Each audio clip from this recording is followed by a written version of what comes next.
ঊনকোটি জেলার চলমান সরকারি কর্মধারা রূপায়ণ ও অগ্রগতি নিয়ে আলোচনা ও মত বিনিময় করেন জেলার দায়িত্বপ্রাপ্ত অভিভাবক মন্ত্রী তথা পর্যটন মন্ত্রী সুশান্ত চৌধুরী। আজ কৈলাসহর সার্কিট হাউসের কনফারেন্স হলে জনপ্রতিনিধি ও সরকারি আধিকারিকদের সঙ্গে প্রথম বৈঠক করেন তিনি।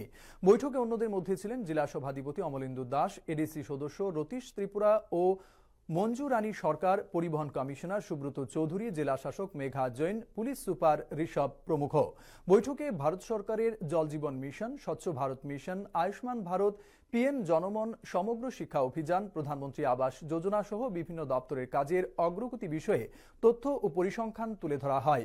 পাশাপাশি জলসেচ, নদীর ভাঙন, রাস্তাঘাটের বর্তমান অবস্থা ও করণীয় বিষয় নিয়ে আলোচনা করা হয়। পরিবহন মন্ত্রী সাংবাদিকদের জানান, জনস্বার্থে গৃহীত সরকারি কর্মধারার সফল বাস্তবায়নের বিষয়ে বিস্তৃতভাবে আলোচনা ও মত বিনিময় করা হয়েছে। এই বৈঠকের রিপোর্ট পরবর্তী সময়ে মুখ্যমন্ত্রীর কাছে পেশ করা হবে বলে জানান তিনি।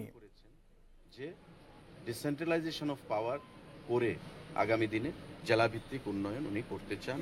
প্রতিটি মানুষের ঘরে সুশাসনকে, গুড গভর্নেন্সকে উনি পৌঁছে দিতে চান।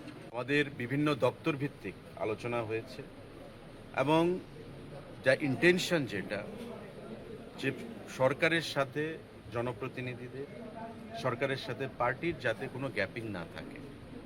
কারণ আমরা জানি জনগণ আমাদেরকে, যাদেরকে জনপ্রতিনিধি হিসাবে নির্বাচিত করেন জনগণের কাজের জন্য, উন্নতির জন্য, সার্ভিস প্রোভাইডের জন্য, প্রশাসনকে সেই কাজ করতে হয়। যদি প্রপার ওয়েতে সাথে কোনো গ্যাপিং তৈরি হয়ে যায় তবে কাজে বাধা বিপত্তি আসে।